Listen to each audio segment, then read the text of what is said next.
Hi everybody, it's Lisa at Suttonsdaze, and today I am going to try something new to me. I am going to try dehydrating ginger.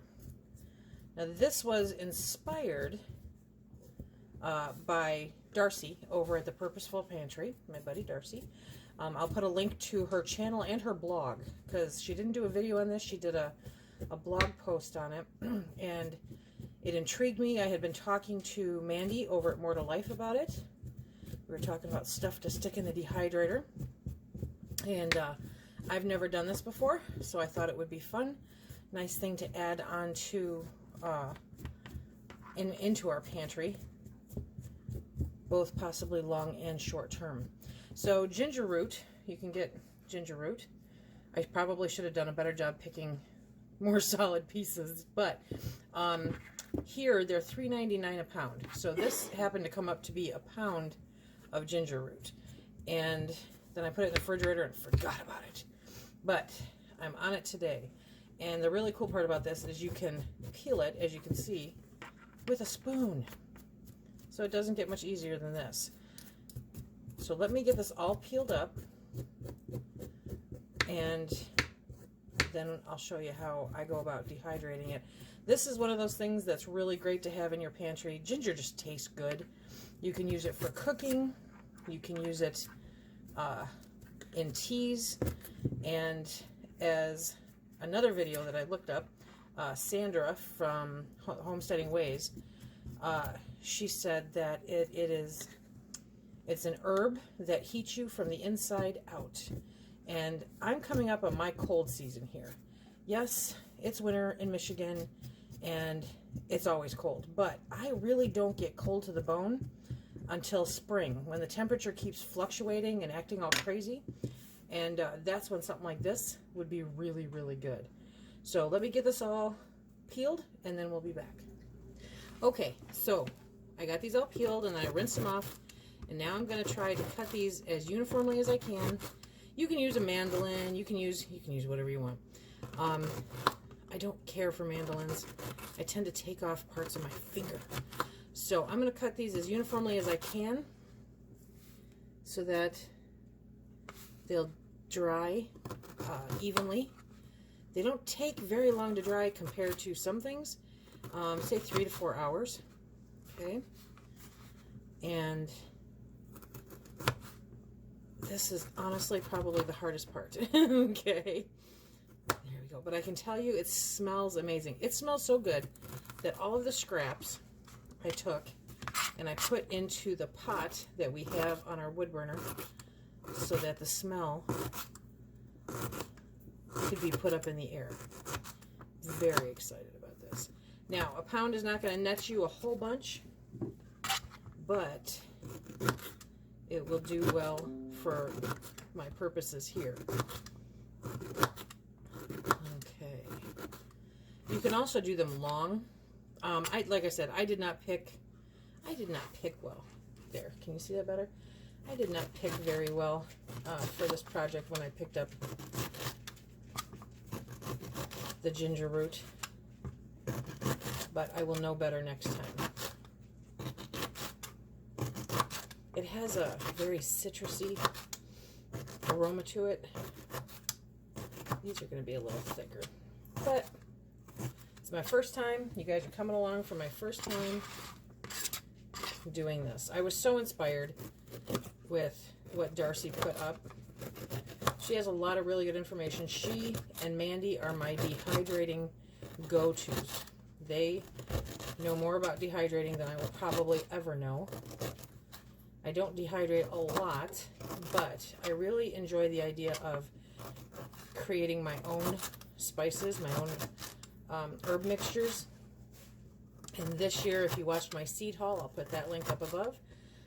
You'll see that I picked up some new herbs that I'm going to plant in the garden this year so that I can harvest them and have them myself without going to the store. Okay, so some of these are much easier to get through. They are the more ripe ones, I believe. And the color's a little different. If it's not as yellow, it's a little woodier to get through. I'm going to have to do some research on this. I'll put a link in the description box below if I find anything really good to share, aside from Darcy and Sandra's stuff. There we go.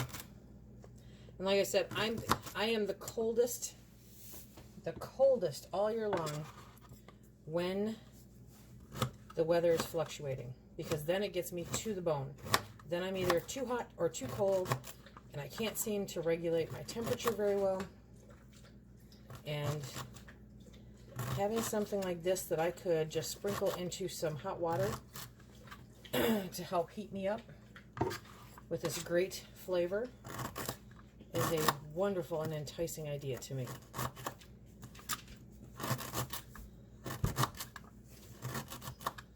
There we go. Okay, so we're almost done here. Have you ever dehydrated ginger? Do you use ginger regularly in your cooking? I'm guilty of not really using it regularly, but I may start more. Okay. Take my Ulu bowl, which I shouldn't be using for that, but I'm going to. Okay. And now I'm just going to lay it out on my tray. I'm going to see how much I can get on. It'll probably take 2 trays, because I want to get these laid out. I don't want them overlapping. That just lengthens the amount of time that they're going to be drying. It smells so good though. Okay. Come on. I'm not real formal and methodical about this, in case you hadn't noticed. I'm kind of one of those down and dirty, throw it together, hope for the best kitchen people. And sometimes I get really lucky. Okay, so here's one, then we'll do the next one. Okay, so I've got that tray and that tray. And now I'm going to turn this on. There we go. And it says for vegetables 125, so I'm gonna probably put it about 130 and check back on it in. Okay, so it's been about 3 hours now. Let's see here. Turn her off. Oh yeah, look at that. Yep, they snap apart. That was great if you heard Phil in the background. Okay. Yes. Oh, did you hear that crack? Okay, so these are done. Okay, so there you have it.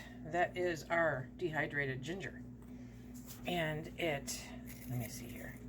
Let me get just a little piece. Good, good, good, good, good, good. It has a bite to it when you taste it. I'm going to grind it up into a powder. Oh, I'm very happy with this experiment. I'll be doing more of this in the future, because this is going to grind up to be very little, but totally worth the experiment, I think. So thank you to Darcy and thank you to Sandra. I'll put the links in the description box below to their information. Dehydrating your own ginger. Next is the experiment to see if I can actually grow it in this very, very, very cold climate. And just so you can see, that totaled up to about a half a cup of unground dehydrated ginger. Okay, remember, if you like what we do here, please hit that like, subscribe, and share. Check us out on Instagram, Facebook, and Twitter. And until next time.